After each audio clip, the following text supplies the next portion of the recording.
Hello everyone, I am Kanhaiya Jha and this is Vrinda academy official. आज हम लोग एक ऐसे टॉपिक को डिस्कस करेंगे जो ज्योग्राफी के बेसिक का है, बट क्वेश्चन के पॉइंट ऑफ व्यू से हर एक एग्जाम में ये पूछा जाता है। इवन इसके जो क्वेश्चंस हैं वो काफी डायनामिक हैं, डाइवर्स हैं। Variety of question are being asked on this topic. ये टॉपिक है अर्थ मूवमेंट, पृथ्वी की गतियां। पहले आमतौर पर दो ही गतियों को प्रमुखता दी जाती थी, रोटेशन एंड रिवोल्यूशन। लेकिन अब मिलानकोविच साइकिल, चैंडलर वुवल मूवमेंट पर भी क्वेश्चन बन रहे हैं। तो ये काफी डायनामिक टॉपिक है और इस टॉपिक में ही आपको वो सारे क्वेश्चंस दिखते हैं जो सोल्स्टिस, इक्विनॉक्स जैसे कॉन्सेप्चुअल पार्ट को टच करते हैं। ये हर एक एग्जाम, चाहे यूपीएससी हो, स्टेट पीसीएस हो, अकॉर्डिंगली पूछा जाता है। अगर एग्जाम कॉन्सेप्ट बेस्ड हो रहे हैं जैसे यूपीएससी के एग्जाम, एनडीए, सीडीएस, सारे में ये कॉन्सेप्चुअल पार्ट के फॉर्म में आता है। लेकिन अगर वनडे देखें तो वहां पर फैक्चुअल क्वेश्चन इससे निकाल के पूछे जाते हैं, लाइक सॉल्स्टिस और इक्विनॉक्स से रिलेटेड कॉन्सेप्ट पर। तो इस सेशन में मैं उन सब चीजों को आपके साथ शेयर करूंगा जो एग्जाम के पॉइंट ऑफ व्यू से काफी रिलेवेंट है। चलते हम लोग इस कॉन्सेप्चुअल टॉपिक के फैक्ट को साथ साथ में देखते हुए। सबसे पहला, ये जो अर्थ मूवमेंट है, चलते हैं। तो earth movement refers variety of movement of planet earth. Planet earth जो हमारा अर्थ है, इसमें कई तरह के मूवमेंट होते हैं। पहले मूवमेंट को समझ लेते हैं, उनके नाम को समझते हैं, फिर उसके डिटेल को कवर करेंगे। तो चलते हैं, इसके लिए हम लोग सीधा अपने क्लास वाले पेज पर कि देखो, जब अर्थ अपने एक्सिस, एक्सिस क्या होता है, तो एक्सिस वो पॉइंट है जिस पर अर्थ रोटेट करती है। जैसे एक लट्टू स्पिनिंग बॉल रोटेट करता है ऐसे गोल गोल, वैसे ही अर्थ अपने एक पॉइंट पर रोटेट करती है। इस पॉइंट पर जो अर्थ रोटेट करती है इसको कहा जाता है रोटेशनल मूवमेंट। और rotational movement, rotation of earth, movement, rotation of earth on its axis. ये ऐसा नहीं होता है, भी डिटेल करेंगे। दूसरा, अर्थ सन के चारों तरफ एक ऑर्बिट में मूव करती है और इसको अर्थ का ऑर्बिटल मूवमेंट कहा जाता है। कुछ इस तरह से लगभग 365 दिन में अर्थ पूरे सन के अराउंड चक्कर लगाती है। This is called orbital movement, orbital movement. अब दो तो बहुत कॉमन है, नोन है, दो और हम लोग कवर करेंगे जो आने वाले इसी टॉपिक के साथ कवर करेंगे। मिलानकोविच साइकिल। देखो, अर्थ का जो ऑर्बिटल मूवमेंट जो हमने पढ़ा सन के अराउंड में, ये फिक्स नहीं होता है, बल्कि अर्थ का orbit over the time change होता है। अभी शुरू में ये ऐसा रहेगा, कुछ हजार सालों के बाद अर्थ के पोजीशन चेंज हो जाएंगे और अर्थ हो सकता है कुछ इस पाथ पर, इलानगोटेड पाथ पर ये अपना मूवमेंट स्टार्ट करे। इसको कहा जाता है इसेंट्रिसिटी। इसी तरह से ऑब्लिगिटी होती है और एक वुबल मूवमेंट होता है। ये सब आगे आएंगे जो हमारे मिलानकोविच साहब ने डिटेल में बताया था। एक और मूवमेंट है, वो मूवमेंट है अर्थ का जो एग्जैक्ट यहाँ पे पॉइंट है वो इधर उधर शिफ्ट करता है because of transfer of the mass. Earth के मास में चेंज होने से अर्थ का जो पॉइंट ऑफ रोटेशन है वो चेंज हो जाता है। इसको कहते हैं चैंडलर वुबल मूवमेंट। तो we will discuss all such movement in detail now. चलते हैं, चारों पांचों मूवमेंट को हम लोग साथ में कवर करें उनके डिटेल के साथ। सबसे पहला लेते हैं, that is rotation of earth, rotation of earth, rotation of earth. I think you have heard the name, आपने सुना होगा सोलर डे का नाम, लेकिन हम लोग यहाँ पर सिडेरियल डे भी कंसेप्ट को कवर करेंगे। सिडेरियल डे क्या होता है इसको भी जानेंगे। चलते हम लोग पहले रोटेशन समझें, फिर डिटेल करेंगे रोटेशन ऑफ अर्थ। तो देखो, अर्थ एज बीइंग प्लैनेट, हर एक प्लैनेट की तरह अर्थ भी अपने एक्सिस पर रोटेट करता है। और एक्सिस वो पॉइंट होता है जिस पर कोई ऑब्जेक्ट इस तरह से रोटेट करता है। आप इसको समझ लो, that is the pole of the spinning ball. जो अपना लट्टू है, लट्टू का एक अक्ष, इसको मान लेते हैं axis of the spinning ball. तो होना ये चाहिए कि अर्थ का जो रोटेशन है वो बिल्कुल सीधा, जैसे लट्टू सीधा घूमता है उस पॉइंट पर होना चाहिए, और जिस पॉइंट पर ये घूमना चाहिए दैट इज द एक्सिस। लेकिन रियल में ऐसा नहीं होता है। टू अचीव द बैलेंस, अर्थ अपने संतुलन को प्राप्त करने के लिए बिल्कुल सीधे इस तरह से नहीं घूमती है, बल्कि अर्थ का जो मूवमेंट है दैट इज क्वाइट इंटरेस्टिंग। अर्थ अपने जियोमेट्रिकल एक्सिस पर घूमती है, और ये जियोमेट्रिकल एक्सिस अर्थ के इस एक्सिस से मेल नहीं खाता है। इस एक्सिस पर अर्थ नहीं घूमती है, बल्कि अर्थ का जो रोटेशन होता है दैट इज जियोमेट्रिकल एक्सिस, उसको कहते हैं जियोमेट्रिकल एक्सिस, मेट्रिकल एक्सिस। और ये जो एक्सिस होता है वो अर्थ के इस एक्सिस से काफी अलग होता है। इसमें 23.5 का टिल्ट दिखाई पड़ता है। मतलब अर्थ जो है वो सीधा नहीं घूमती है, बल्कि कैसे घूमती है, ऐसे झुक कर अपने एक्सिस पर घूमते रहती है। इसी टिल्ट को कहा जाता है एक्सियल टिल्ट। और ये एक्सियल टिल्ट कितना होता है, तो ये है अक्षीय झुकाव, जिसका हम जानते हैं कि झुकाव है 23.5 डिग्री। क्यों होता है ऐसा, इसका रीजन क्वाइट ऑब्वियस है, क्योंकि अगर अर्थ ऐसी झुकी हुई नहीं घूमेगी सूर्य के चारों तरफ, तो हो सकता है अपने ऑर्बिट से स्कैप कर जाए। आपने गौर किया होगा कि जब रोड पर मोटरसाइकिल चलाते हैं तो हम बॉडी को थोड़ा झुका लेते हैं ताकि हमारा बैलेंस बना रहे। Similarly planet takes the tilt, इसी तरह से प्लैनेट एक टिल्ट को लेता है। That is interesting.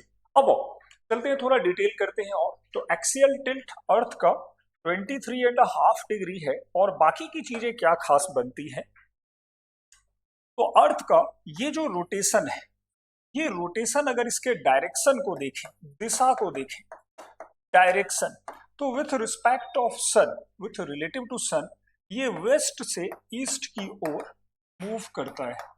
अर्थ का रोटेशन वेस्ट से ईस्ट होता है, पश्चिम से पूरब की ओर अर्थ मूव करती है। इसी कारण हम देखते हैं कि सूर्योदय पूरब में होता है। कोई पूछता है कि सूर्योदय पूरब में ही क्यों होता है, पश्चिम में क्यों नहीं होता है, तो जब सन रेज फॉल करती है ईस्टर्न पार्ट में, तो वही हमें महसूस होता है कि अच्छा सुबह हो रही है। फिर जैसे जैसे वेस्ट वाला पार्ट पार करता जाएगा, रात होती चली जाएगी। तो वेस्ट से ईस्ट का मूवमेंट है, that is why we are witnessing morning from the eastern part of earth. यही उसका रीजन है। चलते हैं आगे, थोड़ा और इसको कवर करते हैं। अब इसमें टाइम कितना लगता है, इस मूवमेंट में टाइम कितना लगता है, तो हमारे पास दो टाइम है। दो टाइम है, और वो टाइम है दो तरह से। कुछ सोर्स में आपने देखा होगा कि इसका टाइम है 24 आवर, 24 आवर्स, ये भी सही है। कुछ किताबों में आपने पढ़ा होगा 23 आवर्स 56 मिनट एंड 4 सेकेंड, ये भी आपने देखा होगा। दोनों टाइम मिलते हैं। तो इंटरेस्टिंगली ये दोनों टाइम सही है। अगर 24 आवर को हम लोग देखें तो इसको कहा जाता है सोलर डे, सोलर डे। और अगर हम 23 आवर 56 मिनट और 4 सेकेंड को देखें तो इसको कहते हैं सिडेरियल डे, सिडेरियल डे। अब सिडेरियल डे और सोलर डे दोनों में क्या अंतर है, तो उस अंतर को समझने के लिए थोड़ा डायग्राम चेंज करना पड़ेगा। Only after you will get the meaning of both. देखो, जब हम कहते हैं सोलर डे, तो कॉन्सेप्ट ऑफ सोलर डे समझ लेना है एक बार। सोलर डे, और दूसरा लेते हैं सिडेरियल डे, सिडेरियल डे। तो जब आप सिडेरियल डे को देखते हैं तो इसका टाइम थोड़ा सा कम है, that is 23 hour 56 minute and 4 second, ये। जबकि यहां पर पूरे 24 घंटे लग जा रहे हैं। क्यों लग रहे हैं, थोड़ा समझते हैं। कि देखो, solar day refers rotation of earth with respect to sun. Sun के सापेक्ष अर्थ जब रोटेट करता है कुछ ऐसे, तो उसी से 24 घंटे पूरते हैं। जबकि अगर किसी डिस्टेंट स्टार के सापेक्ष अर्थ का रोटेशन होता है किसी दूसरे स्टार के सापेक्ष, तो उसको कहा जाता है सिडेरियल डे। दोनों को समझते हैं। यहाँ पे सन है और यहाँ पे कोई अदर स्टार है, अदर स्टार है। अब देखो चक्कर क्या है यहाँ पे, कि जब हम अदर स्टार की बात करते हैं तो अदर स्टार के साथ हमारे जो रिलेटिव मूवमेंट है वो ज्यादा नहीं जुड़ते हैं। और मान लो ये पॉइंट एक्स है, दोबारा ये पॉइंट घूमकर पॉइंट एक्स फिर से इस डिस्टेंट स्टार के सामने ठीक 23 घंटे 56 मिनट और 4 सेकंड के बाद आ जाता है। लेकिन सन के केस में ऐसा नहीं होता है, क्योंकि अर्थ विथ रोटेशन स्टार्ट्स या कॉन्टिन्यू रिवोल्यूशन, ये चलता भी रहता है। तो होता यह है कि किसी एक पॉइंट को फिर से दोबारा सन के सामने आने में 1 डिग्री का डिस्टेंस ज्यादा तय करना पड़ता है, और इसीलिए 24 घंटे लगते हैं सोलर डे के लिए। ये क्लियर हो रहा होगा, थोड़ा टाइम बढ़ जाता है क्योंकि अर्थ ऐसे सन के चारों तरफ घूम भी रही। अब आते हैं, थोड़ा सा और डिटेल लेते हैं कि रोटेशन का इम्पैक्ट क्या होता है, कैसे ये काम करता है, इसका इन्फ्लुएंस क्या है। इम्पैक्ट ऑफ और रोटेशन बहुत इंपॉर्टेंट टॉपिक है और इससे क्वेश्चंस बनते ही बनते हैं। अब देखो, जब अर्थ रोटेट करती है तो सबसे पहली चीज होती है that is cycle of day and night. अगर cycle of day and night, अगर अर्थ रोटेट करेगी तभी हमारे यहाँ पर 12 घंटे का दिन और 12 घंटे की रात दिखाई पड़ेगी। हालांकि दिन की लंबाई में अंतर होता है, वो अंतर हम लोग आगे पढ़ेंगे, वो हमारे ऑर्बिटल टिल्ट में भी जुड़ेगा। बट यहाँ पे हम देख लेते हैं कि हमारे यहाँ पर दिन और रात का जो साइकिल होता है, मान लो ये नाइट को बता रहा है और इधर डे टाइम है, तो जिस पार्ट में सनरे फॉल होता है वो पूरा पार्ट डे टाइम को एक्सपीरियंस करेगा। फिर ये वाला उधर जाएगा तो उधर भी डे टाइम हो जाएगा। जहां सन रे फॉल नहीं करेगा वो पूरा का पूरा पार्ट नाइट टाइम को एक्सपीरियंस करेगा। तो ये एक ऑटोमेटिक मूवमेंट ऑफ अर्थ है जो कंटिन्यू चलता रहता है, रिलेंटलेस। अब ये बहुत बड़ा रोल प्ले करता है अर्थ के बायोडाइवर्सिटी और सारे फैक्टर्स पर। आते हैं, इसका दूसरा इम्पैक्ट देखें हमारे ह्यूमन लाइफ पर क्या है, रोटेशन का ही इम्पैक्ट। कि देखो, रोटेशन से ही हमारा जो डे एंड नाइट का रूटीन है ये तय होता है। जैसे ही सुबह होती हम अवेकनिंग फील करने लगते हैं, जगने लगते हैं, इसको कहा जाता है circadian rhythm. Circadian circadian rhythm. तो हमारा जो सिरकैडियन रिदम है, मतलब बायोलॉजिकल क्लॉक है, this biological clock is related with rotation of अर्थ, दिन और रात का होना। आजकल चूंकि लाइटिंग्स वगैरह ज्यादा हो रही है, इससे बायोलॉजिकल क्लॉक भी खराब हो रहा है। अगेन रोटेशन का एक बहुत अच्छा इंपैक्ट दिखता है, वो है रोटेशन का कोरियोलिस फोर्स। एक बहुत अच्छा इंपैक्ट है, वो है कोरियोलिस फोर्स। आते हैं कोरियोलिस फोर्स को समझते हैं कि एग्जैक्टली ये क्या होता है कोरियोलिस फोर्स। तो जब हम बात करते हैं अर्थ के रोटेशन की, तो आप देखो कि अर्थ का रोटेशन यूनिफॉर्म नहीं है। अलग अलग जगहों पर डिस्टेंस अर्थ के द्वारा अलग अलग तय किए जाते हैं। तो यू नो वेरी वेल कि आखिर डिस्टेंस क्या होता है। अगर हम कहें कि अपना जो फॉर्मूला है कि चाल बराबर दूरी बटा समय, ऐसे ही तय करते थे हम लोग, बचपन से निकालते थे कि जो अपना स्पीड है, speed equal to distance by time. ये फॉर्मूला होता है कहीं पर स्पीड को पता करने का। तो अगर हम अर्थ के स्पीड को मेजर करें तो हमें मिलता है कि इक्वेटर के आसपास अर्थ लगभग 40,000 किलोमीटर तय करती है, एक पॉइंट घूमता है विद इन 24 आवर। तो ऐसा माना जाता है कि इक्वेटर के पास जो स्पीड होती है वो लगभग 1650 किलोमीटर पर आवर तक होती है। लेकिन इक्वेटर से जैसे जैसे ऊपर नीचे जाते हैं, वेलोसिटी में बड़ा डिफरेंस, स्पीड में बड़ा डिफरेंस आने लगता है बिकॉज ऑफ लिमिटेड एरिया। धीरे धीरे एरिया श्रिंक हो रहा है because of spherical shape of earth. आगे चलकर ये 1450 किलोमीटर हो जाएगी और यहाँ तो डिस्टेंस ट्रेवल होगा ही नहीं, तो उधर जाकर वो लगभग 0 किलोमीटर का ही दिखाई पड़ने लगता है ऊपर। तो जो स्पीड है, you can understand with this diagram कि अलग अलग जगहों पे रोटेशन का स्पीड अलग अलग दिखाई पड़ता है। अब देखो यहाँ पर रोटेशन के स्पीड में वेरिएशन है। अब जब वेरिएशन होगा तो उस कंडीशंस में हमें क्या फील होगा। अगर हम वेस्ट से ईस्ट की ओर मूव करेंगे तो there must not be significant diversion, अगर हम सीधे सीधे चले लाइक दिस वे तो कोई भी प्रॉब्लम नहीं होगी, स्पीड में कोई चेंजेस दिखाई नहीं पड़ेंगे। लेकिन अगर हम यहीं पर इमेजिन करें कि हम नॉर्थ टू साउथ डायरेक्शन में मूव कर रहे हैं, विदर दिस वे और विदर दिस वे, नॉर्थ से साउथ में अगर हम मूव करेंगे तो हमारे वेलोसिटी में ड्रामेटिक चेंज आएगा अगर हम फ्लाई कर रहे हैं, ऊपर जा रहे हैं तो। ठीक है, तो ये बातें यहां पर कुछ खास है।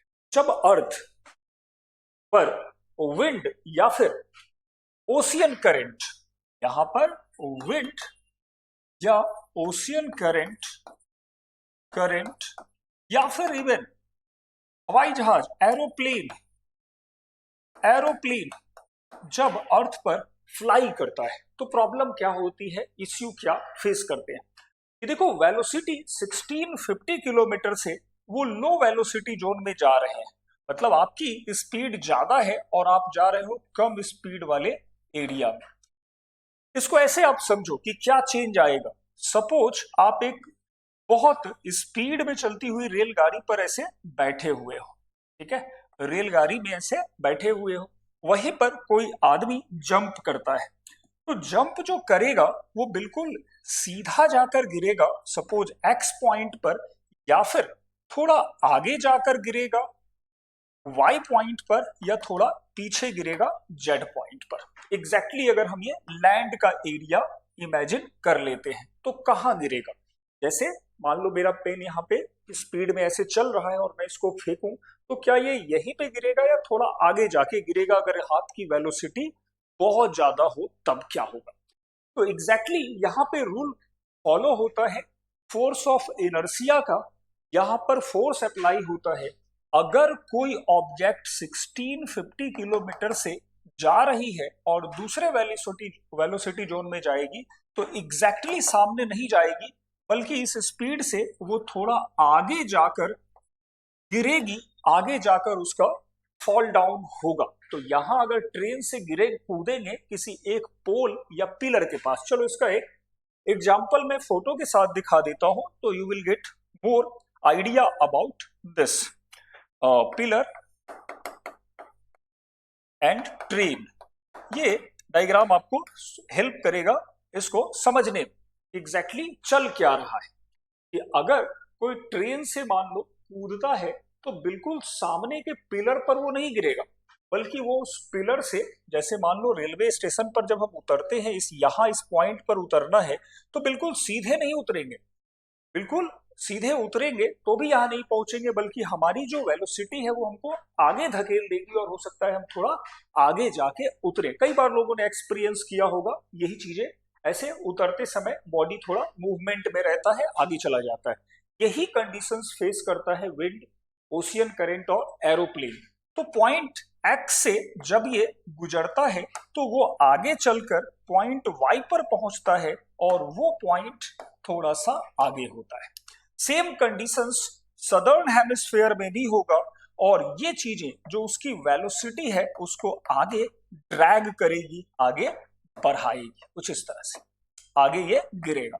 तो इसी को कहते हैं कोरियोलिस फोर्स। जब कोई मूविंग ऑब्जेक्ट अर्थ पर नॉर्थ से साउथ की ओर मूवमेंट करता है तो नॉर्दर्न हेमिस्फीयर में वो कहाँ चला जाता है, तो वो अपने राइट वर्ड मूव करता है, और सदर्न हेमिस्फीयर में अगर जाए तो वो लेफ्ट वर्ड मूव करेगा। अब यही पर क्वेश्चन है कि ये कोरियोलिस फोर्स अगर हम समझते हैं कि स्पीड और वेलोसिटी के कारण वेरी कर रहा है, तो सपोज ट्रेन की स्पीड और ज्यादा बढ़ा दें तो इजंट इट ट्रू कि हम जो गिरेंगे वो ज्यादा आगे जाकर गिरेंगे। ये क्वेश्चन यूपीएससी ने एक बार डिटेल में पूछ रखा है कि इस पर क्या इंपैक्ट होगा रनिंग ट्रेन की वेलोसिटी अर्थ के स्पीड में चेंज होने पर। तो ये अर्थ की वेलोसिटी पर डिपेंड करता है, अर्थ की वेलोसिटी पर डिपेंड करता है। अगर रोटेशन की वेलोसिटी या स्पीड बढ़ेगी कोरियोलिस फोर्स बढ़ेगा। अगेन कोरियोलिस फोर्स की वैल्यू चेंज होती है। कैसे चेंज होती है, देखो इक्वेटर के पास माना जाता है कि Coriolis force found zero, equator के पास ये जीरो होता है। तो जीरो क्यों होता है, जीरो इसलिए होता है कि एक इमेजिनरी कंडीशन है और एग्जैक्ट पॉइंट अगर इक्वेटर लेंगे जहां ना हम नॉर्थ जा रहे हैं ना साउथ जा रहे हैं, तो फिर वो हमारा डिफ्लेक्शन होगा कैसे? होगा ही नहीं। हम एक तरह से मान लो ट्रेन में बैठे हुए हैं, कूदेंगे तब तो आगे पीछे जाएंगे, तो बैठने पर कोई चेंजेस नहीं होगा, मींस इक्वेटर पर चीजें बिल्कुल यूनिफॉर्म दिखाई पड़ेगी।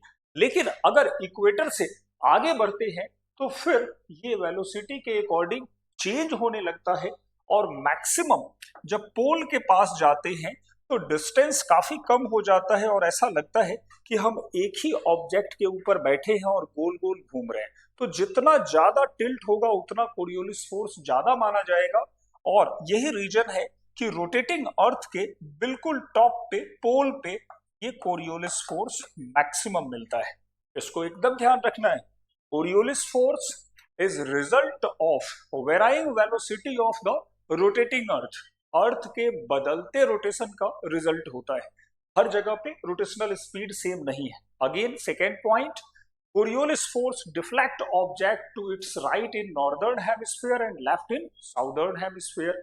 तीसरी चीज, it found maximum at pole while minimum at equatorial region. Fourth point, again चौथा जो पॉइंट है कि Coriolis force may change, may vary if speed of earth changes. तो अगर अर्थ का वेलोसिटी चेंज होगा तो कोरियोलिस फोर्स भी चेंज होगा। अब इसका रिजल्ट क्या होता है? तो इससे अर्थ के प्लानेटरी विंड जितने होते हैं, आगे डिस्कस करेंगे हम लोग, हर एक विंड अलग डायरेक्शन में फ्लो करता है। जैसे आपने पढ़ा होगा कि ट्रेड विंड के डायरेक्शन है, और ट्रेड विंड किस तरह से चलता है? तो दैट इज दिस विंड। ये अपने राइट की ओर मूव कर रहा है, ये ट्रेड विंड है। वेस्टर्ली विंड फिर से अपने राइट की ओर मूव कर रहा है। पोलर विंड फिर से अपने राइट की ओर मूव कर रहा है। तो right and left are not an absolute direction, rather depending upon the moving objects direction. जिधर ऑब्जेक्ट का डायरेक्शन होगा उधर ये चेंज करेगा। ठीक है। अब तो कोरियोलिस फोर्स को भी रोटेशन ही डिटरमाइन करता है, डे नाइट साइकिल को भी रोटेशन डिटरमाइन करता है, और डिटरमाइन करता है सिरकाडियन रिदम को। अब आते हैं थोड़ा और, देखो ये हमारे सेलेस्टियल ऑब्जर्वेशन और स्पेस लॉन्च में भी हेल्प करता है। Space satellite launch, satellite launch आपने कई बार सुना होगा कि बहुत सारे जो सैटेलाइट लॉन्च होते हैं वो ऐसे जगहों से लॉन्च होते हैं जो इक्वेटर के पास होते हैं। अब इक्वेटर के पास से अगर हम सैटेलाइट को लॉन्च करें तो what would be benefit launching satellite near equator? तो ये खास है। देखो किसी भी चीज को लॉन्च होने के लिए एक मिनिमम रिक्वायर्ड वेलोसिटी है, that is called escape velocity. Escape velocity that is about 17 kilometre per second. इतना स्पीड हमारा होना चाहिए only after we may cross the limit of the atmosphere of earth and the magnetic field of earth, तभी से बाहर निकलेंगे। तो जब इक्वेटर के पास किसी भी सैटेलाइट को लॉन्च करते हैं तो एक एडिशनल थ्रस्ट मिलता है फ्रॉम रोटेटिंग अर्थ, और ये बड़े आराम से स्पेस के पास, स्पेस में चला जाता है। एंड दैट इज व्हाई हमारा जो थुम्बा, यही केरला में जो थुम्बा था जहां पे पहला हमने अपने रॉकेट को लॉन्च किया था, इसीलिए इक्वेटर के पास उसको लगाए थे। तो these are the result from the rotation of earth in geography. ये सारे रिजल्ट्स जो है हम देखते हैं ज्योग्राफी में रोटेशन ऑफ अर्थ से। अब यहीं पे इन सारे पिक्चर्स के साथ हम इसको समझ सकते हैं। देखो ये है अपना rotation of earth, and rotates, earth rotates west to east, और यहां पर रोटेशन कितने में हो रहा है? तो 23:56 minute 4 second. It is called side real day, जबकि 23.5 का हमारा जो है ऑर्बिटल प्लेन में इस तरह से टिल्ट दिखता है। रोटेशन की स्पीड में इस तरह से वेरिएशंस हैं।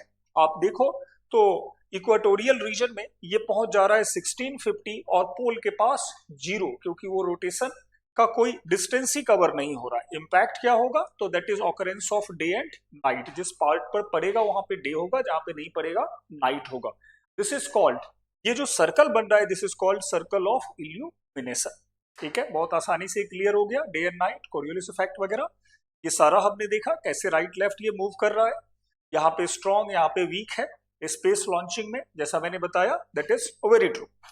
And circadian rhythm. Circadian rhythm मतलब कि बायोलॉजिकल क्लॉक। अब आओ चलेंगे हम लोग next, that is called revolution. Revolution, revolution क्या होता है? तो जैसा डिस्कस किया हमने कि revolution is the movement of earth on its path around the sun. पृथ्वी का अपने रास्ते पर सन के चारों तरफ जो मूवमेंट है that is called orbital motion.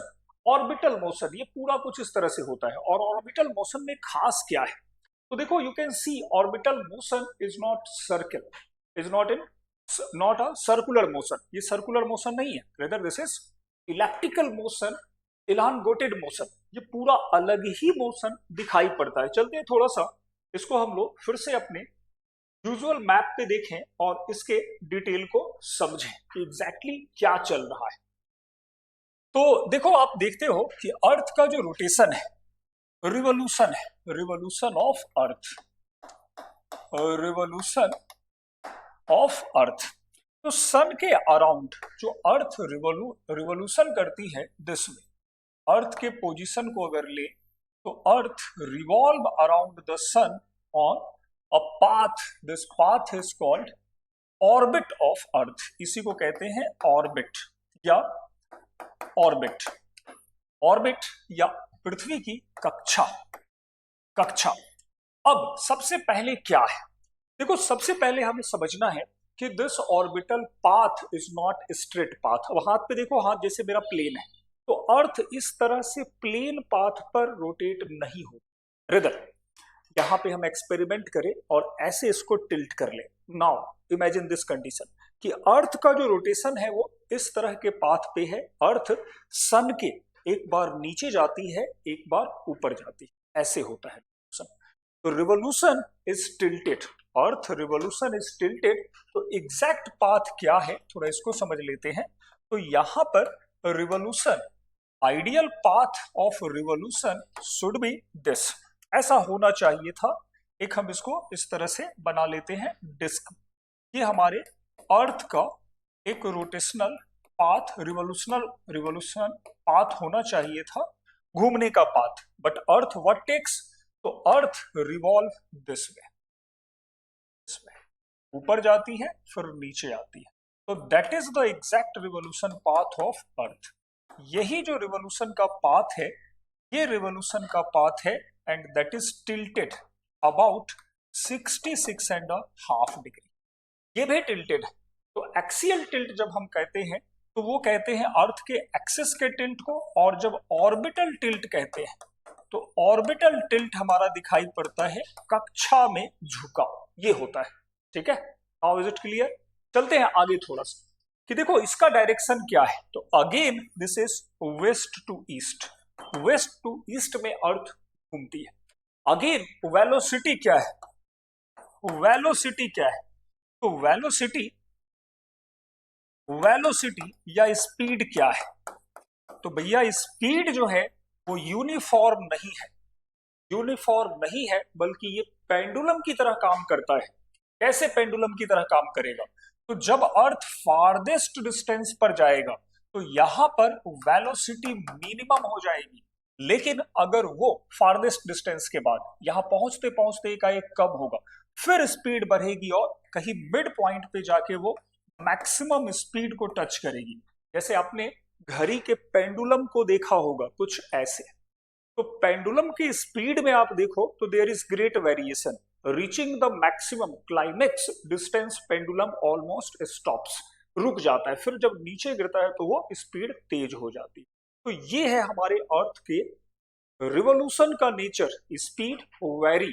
तो साइंटिफिक कैलकुलेशन से ये आया है कि जो मैक्सिमम और मिनिमम का जो पूरा स्पीड है वो 29 to about 30 kilometre per second का स्पीड दिखाई पड़ता है। That is the velocity, change in the velocity of the revolution of अर्थ। अब आते हैं कुछ और फैक्चुअल डेटा को यहाँ पे कलेक्ट करें। ये देखो the farthest distance in the revolution, जब रिवोल्यूशन में अर्थ सन से सबसे ज्यादा दूर होती तो इसे कहा जाता है पेरीहेलियन, पेरीहेलियन, या इसको कहते हैं एपहेलियन, एपहेलियन। पेरीहेलियन का तो पास में हो जाता है, P for pass, P for perihelion, तो इसको कहते हैं एपहेलियन। एपहेलियन, तो aphelion is the condition refers the greatest distance, farthest distance between sun and earth. और यहाँ पे जो डिस्टेंस आता है it is suppose to be around 152 million kilometre, बहुत ज्यादा दूर है 152। ये फारदेस्ट डिस्टेंस दिखाई पड़ेगा 152 मिलियन किलोमीटर। अब ये डिस्टेंस कब होता है, तो उसके लिए खास दिन है, वो है 4 जुलाई, 4th ऑफ जुलाई। 4 जुलाई को अर्थ सन से सबसे ज्यादा दूर पर होता है। लेकिन despite that we Indians experiences summer season. क्यों समर सीजन हम लोग उस समय एक्सपीरियंस करते हैं? Despite sun's location at farthest distance from the earth. तो इसको हम लोग समझेंगे। अभी एक और पहले समझ लें कि आखिर हम लोग गर्मी क्यों 4 जुलाई को महसूस करते हैं। दूसरा है हमारा जो लोकेशन, वो है यहाँ का जब बहुत पास होता है सन अर्थ के, that is the location of earth. तो जब नजदीक होता है अर्थ के सन, तो this position is identified as perihelion.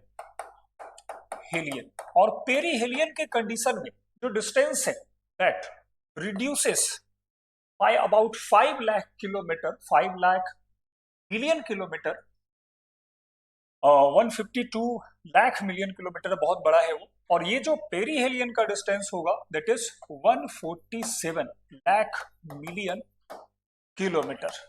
तो बहुत कम डिस्टेंस, लगभग 5 लाख मिलियन का एक डिफरेंस दिखाई पड़ता है सबसे नजदीक में और सबसे दूर में। जब नजदीक वाले को देखते हैं तो ये डेट है इसका खास 3rd of January. Sun 3rd of जनवरी को सबसे नजदीक होता है अर्थ के, डिस्पाइट वी एक्सपीरियंसेस विंटर। अब इसका क्या रीजन है भाई कि जब नजदीक है तो ठंडी लगती है और जब दूर है तो गर्मी लगती है? Because of our location, we are located in this part northern hemisphere of the earth. और जब सन यहां से अपने लाइट को देता है 3 जनवरी को, उस दिन हमको ये फील नहीं होता है क्योंकि हम नॉर्दर्न हेमिस्फीयर में लोकेटेड है। Australia like country experiences the heat of the sun. उस समय ऑस्ट्रेलिया जैसे देश इस हीट को एक्सपीरियंस करते हैं। Isn't it interesting? बहुत इंटरेस्टिंग हो गया ये। अब चलते हैं इसी रोटेशन और रिवोल्यूशन के डिटेल को समझें और कुछ पिक्चर्स आपको दिखाऊं so that you will get the some more interesting image. तो ये पूरा हमारे सन का, अर्थ का रिवोल्यूशन है। इस तरह से ये घूमता है, 29 to 30 ले रहा है। हाँ, जो टाइम है that is 365 days 6 hour and 9 minute. Earth को एक रिवोल्यूशन पूरा करने में 365 दिन 6 घंटे और 9 मिनट का टाइम लगता है। तो साल तो 365 दिन का होता है, ये 365 दिन का ये 6 घंटा क्या करते हैं? तो ये 6 घंटा रिजर्व में जमा करते हैं 4 साल तक। एक साल का 6 घंटा, दूसरे साल का, तीसरे साल का, चौथे साल का, टोटल हो गए 24 आवर। अब 24 आवर को मिला के बना दिए एक दिन। After 4 year, after 4 consecutive year, we have February month with 29 days. तो 29 दिनों का फरवरी जो दिखाई पड़ता है वो इसी को एडजस्ट करने के लिए लाया गया है और इसीलिए लीप ईयर का कॉन्सेप्ट दिखता है। तो पेरीहेलियन में जैसा मैंने बताया कि 147 million kilometre, the nearest distance between sun and moon 3rd of January, and aphelion that is called the farthest distance. इस तरह से ये काम करता है और स्पीड वेरी करता है। चलो, ये सारे फोटो हैं। अब आओ चलते हैं impact of revolution. What is the impact of revolution? ये बात कई बार पूछा गया है, समझ में नहीं आता है कि इसको कैसे कॉन्सेप्चुअलाइज करें, कैसे इसको दिमाग में रखें। तो चलते हैं हम लोग थोड़ा समझते हैं रिवोल्यूशन के इम्पैक्ट को डिटेल में। Impact of revolution, impact of revolution, revolution. अब जैसा मैं पहले भी कहता हूं कि देखो, अगर आपको समझना है तो फिर डिटेल में समझना होगा।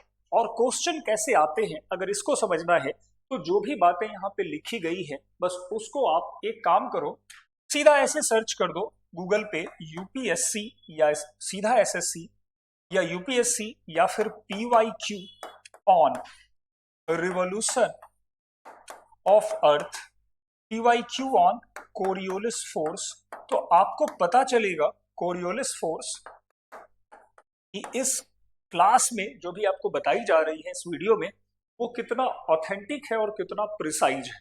तो ये चीजें भले ही आपको लग रहा है कि स्टोरी में बताई जा रही हो, but all such point have been asked any examination, सब पूछा जा चुका है किसी ना किसी एग्जाम में। और the way I am discussing here is to make this topic easy to grasp, इसको समझने में आसान हो, इसीलिए इसको इस तरीके से कहानी के फॉर्म में बताया जा रहा है। तो keep this point in mind.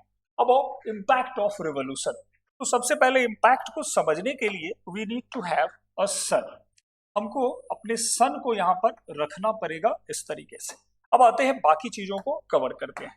Suppose this is our planet earth, ये अपना अर्थ, तो अर्थ के 4 पोजीशंस को लेंगे and we will get the exact idea of the revolution of the earth, revolution of earth, revolution of earth. Exact idea समझने के लिए हमें रिवोल्यूशन ऑफ अर्थ को समझने के लिए अर्थ के 4 डायग्राम्स को लेने पड़ेंगे। नाउ अब देखो, सपोज ये मान लेते हैं हमारा अपना इक्वेटर है, दैट इज सब जगह पे इक्वेटर ले लेते हैं। तो एग्जैक्टली इक्वेटर कुछ ऐसा लेके, इक्वेटर जैसा इक्वेटर लेके, चलो अब आते हैं समझते हैं। देखो वेरी फर्स्ट कंडीशंस लेते हैं, that is 21st, that is 21st, that is हाँ धीरे धीरे इसको करते हैं। 21st ऑफ द दिसंबर, 21 दिसंबर की तारीख को यहां पर चुनते हैं और कहानी यहीं से स्टार्ट करें। 21st of 21st of the June लेते हैं, 21st of June. Let me bring exact date so that you will get the exact idea. सबसे पहला जो तारीख लेंगे दैट इज यहां से लेते हैं, दैट इज 21st ऑफ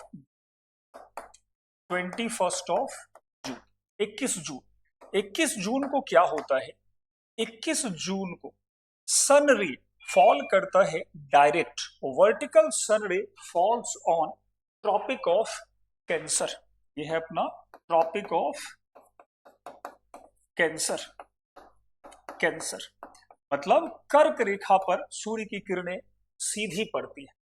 जैसे ही कर्क रेखा पर सूर्य की किरणें सीधी पड़ेंगी तो लॉन्गेस्ट डे, सबसे लंबा दिन जो है वो नॉर्दर्न हेमिस्फीयर में दिखाई पड़ेगा, गर्मी बहुत ज्यादा दिखाई पड़ेगी, ठीक है। This position is kind of a climax position for the sun's ray, इसके बाद सन्स का वर्टिकल रे ऊपर नहीं जाता है, तो इस कंडीशंस को कहते हैं समर सॉल्स्टिस, समर सॉल्स्टिस। अब 21 जून को जो इतना बड़ा ओकेजन होता है जब सन रेस नॉर्दर्न हेमिस्फीयर में डायरेक्ट फॉल करती है, तो 2/3 people receives the heat from the sun, लगभग दुनिया के 2/3 लोग सन से हीट एक्सपीरियंस करते हैं। And you know very well, sun is the force behind our as well as the energy of the biodiversity, energy of the biogeochemical cycle. तो sun brings the energy in form of sun rays for all species on earth, सारे species के लिए energy सन ही ला रहा है, energy इस form में। तो होता ये है कि यहाँ पर इसी चीज को सेलिब्रेट करने के लिए हमने डिसाइड किया कि we will celebrate this 21st of June as yoga day, yoga day इसी दिन मनाते हैं। चलो अब आते हैं, नॉर्दर्न हेमिस्फीयर में दिन सबसे लंबा होगा और दिन कैसे लंबा छोटा होगा ये सब आगे चीजें देख लेंगे। अब आगे अर्थ कंटिन्यू रखती है अपने मोशन को, अपने रिवोल्यूशन को, और ये पहुंचती है एक अलग एंगल पर, और यहां पर सन ray false direct over equator, पूरा का पूरा नॉर्दर्न हेमिस्फीयर इक्वेटर के आसपास ये लाइट पहुंचने लगता है। जब सन रे इक्वेटर के आसपास होती है तो यू कैन सी हियर कि ये जो अपना नॉर्थ पोल है वो पूरा सनलाइट को एक्सपीरियंस करता है, वाइल साउदर्न पोल अंधेरे में डूब जाता है। ऐसे कंडीशंस को कहा जाता है इक्विनॉक्स। इक्विनॉक्स मतलब विषुव, जब आधा अर्थ सन रेज को एक्सपीरियंस करता है, दैट इज कॉल्ड इक्विनॉक्स। अब इक्विनॉक्स के कंडीशंस में क्या होते हैं, तो आधा अर्थ सन रेज को एक्सपीरियंस करेगा, आधा एक्सपीरियंस नहीं करेगा। जो डे नाइट है वो बराबर बराबर हो जाते हैं और ये तारीख होती है 23 ऑफ सितंबर। डे नाइट की लेंथ बराबर हो जाते हैं। अब आते हैं आगे, फिर से अर्थ कंटिन्यू रखती है और आगे चलकर अब सन रेज के सामने आ जाता है अर्थ का साउदर्न पार्ट और sun ray starts falling over Tropic of Capricorn मतलब मकर रेखा पर अब सन रे सीधा सीधा गिरने लगा। North pole starts experiencing night time while south pole starts witnessing day time for about 6 months।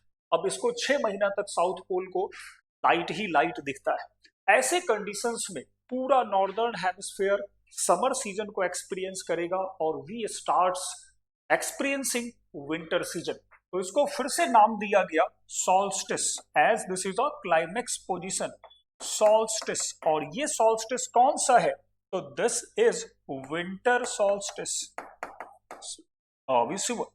Solstice को कहते हैं अयनांत, हिंदी में अयनांत। तो ये है शीत अयनांत और ये है समर वाला जो है इसको कहते हैं ग्रीष्म अयनांत। और शीत अयनांत की तारीख क्या है, तो दैट इज 21 ऑफ दिसंबर। 21 दिसंबर को माना गया कि ये शीत अयनांत होगा। इसके बाद फिर से नॉर्दर्न हेमिस्फीयर की ओर सन रेज की जर्नी स्टार्ट होती। अब और खास क्या है, तो recently United Nation on recommendation of government of India decided to celebrate 21 of June again. दोबारा फिर से कहा इसमें, तो इसको इन्होंने सेलिब्रेट करने का डिसीजन लिया and now this is celebrated as world meditation day. तो meditation day is celebrated on 21 of December और ये ऑस्पिशियस डे इस दिन बनता है। आगे चलते हैं हम लोग नेक्स्ट। अर्थ कंटिन्यू इट्स जर्नी, अपना जर्नी वो अर्थ कंटिन्यू रखता है और अब आगे चलकर फिर से चेंजेस दिखाई पड़ते हैं। नाउ अगेन सन ray starts falling over equator. अब सन रे फिर से इक्वेटर पर फॉल करने लगता है। Entire hemisphere starts experiencing equal day and night. तो equal day and night experience होने लगता है। ये तारीख फिर से बदल जाती है and this is December, this is again March. तो 21 ऑफ मार्च आते आते फिर से सन रे इक्वेटर तक फॉल करने लगती है, टेम्परेचर इंक्रीज करने लगता है और एक और इक्विनॉक्स का फॉर्मेशन हो जाता है। इक्विनॉक्स का फॉर्मेशन होने लगता है और फिर से अगेन आगे जाएगा। तो हमारे पास दो इक्विनॉक्स बनते हैं, समर और एक का नाम है वर्नल इक्विनॉक्स और एक का नाम है समर इक्विनॉक्स। तो दो इक्विनॉक्स बनेंगे। दो हमारे पास सॉल्स्टिस बनते हैं, solstice winter solstice and summer solstice. और दिन की लंबाई यहाँ पर चेंज होती रहती है, इंक्लूडिंग विद दिस कि हमारा सीजन भी चेंज होता है। जैसे देखो कि अगर हम कहते हैं कि जून से लेके सितंबर तक का कौन सा पीरियड है, तो that is rainy season India में होता है। इंडिया में तो अपना ये रेनी सीजन है, but truly it is a summer season है। ये समर सीजन दिखाई पड़ता है। अगेन सितंबर से लेके दिसंबर तक का अगर पीरियड देखें तो यहां पर हमें ऑटम का एक सीजन दिखता है, पतझड़ जिसको कहते हैं, ऑटम का सीजन दिखता है। इधर जो हम देखते हैं दिसंबर से मार्च तक यहां जो सीजन आता है इसको हम लोग कहते हैं विंटर सीजन। विंटर सीजन दिखाई पड़ता है और इसके ऊपर जाते हैं तो फिर ये स्प्रिंग का सीजन आने लगता है। तो इस तरह से 4 सीजन्स भी इसी से चेंज होते हैं। और एक और पॉइंट यहाँ पे I would like to share with you, earth का एक ऐसा लोकेशन है जहां पे सीजन नहीं होते हैं और this is equatorial region. Equatorial region experiences no season with fix climate, with fix climate. तो ये चीजें यहाँ पर खास बनती है। Let us check more information, कुछ और डेटा देख लेते हैं हम लोग, तो you will get exact fact. सारे फैक्ट्स कुछ इसी तरह से आ रहे हैं हमारे। तो वर्नल इक्विनॉक्स जो हमारा होगा वो मार्च में होता है, हमारा ऑटम इक्विनॉक्स सितंबर में होगा, अगेन समर सोल्स्टाइस जून में होता है, विंटर सोल्स्टाइस दिसंबर में होगा, इक्विनॉक्स भी 2 बनेंगे। और सब पे क्वेश्चंस आप सर्च करो तो आपको मिलेंगे, you will gate questions on each topic, ठीक है। अगेन इसके बाद क्या खास है, तो देखो इसका जो सबसे बड़ा इम्पैक्ट है वो डे एंड लाइट के जो लेंथ है उसमें डिफरेंस दिखता है। डे एंड लाइट में क्या डिफरेंस मिलता है, इसको थोड़ा सा एक डायग्राम के थ्रू देख लें। डे एंड नाइट के डिफरेंस में क्या चेंजेस मिलते हैं, तो देखो डे एंड नाइट का जो डिफरेंस है that is result of several factor, और सबसे बड़ा फैक्टर है अपना वो है रिवोल्यूशन ऑफ द अर्थ। और इसको कैसे हम लोग याद रखेंगे, suppose this is 0 degree, this is 23.5 degree north, Tropic of Cancer, इसके ऊपर आर्कटिक सर्किल 66.5 डिग्री नॉर्थ, और ये 0 डिग्री। तो इस तरह से पहले हमको इस डायग्राम को देखना है। और एक छोटा सा अगर हम इसमें मेमोरी टिप लगा दें, 23.5 साउथ और 66.5 साउथ, और ये 90 डिग्री, और ये भी 90 degree north and 90 degree south. तो आप देखोगे कुछ इस तरह से हमें एक रिलेशनशिप याद रखने हैं, कुछ ऐसा। यहां से एक लाइन खींचेंगे और सीधा कुछ इस तरह से ड्रॉ कर लेंगे, सीधा एक दूसरे कलर से बना लेते हैं। यहां से दिन की लंबाई बदलेगी कुछ ऐसे, ये बदलता है दिन की लंबाई, पूरा ऐसे है। क्या है ये देखो, इस समर सीजन में अगर हम देखें तो क्या चेंजेस है। 0 डिग्री पर हमेशा जो लेंथ ऑफ डे मिलेगा वो 12 आवर का मिलेगा, इसमें कोई चेंजेस नहीं होंगे। लेकिन अगर 23 नॉर्थ को देखें तो यहाँ दिन की लंबाई बढ़ेगी, 13.5 आवर का दिखेगा समर में, और विंटर जाएगा तो 1.5 घंटे वो कम हो जाएगा, वो 10.5 घंटे का उल्टा हो जाएगा वो विंटर। और ऊपर जाएंगे 66.5 पर, तो यहाँ दिन की लंबाई 24 घंटे की दिखेगी, और यहाँ पर दिन की लंबाई 0 आवर की हो जाए। लेकिन अगर पोल पे जाएं तो दिन की लंबाई समर में लगभग 6 मंथ तक दिखेगी, मतलब नॉर्वे अलास्का में दिन रात होता ही नहीं है, जबकि यहाँ पे 6 मंथ का नाइट हो जाए।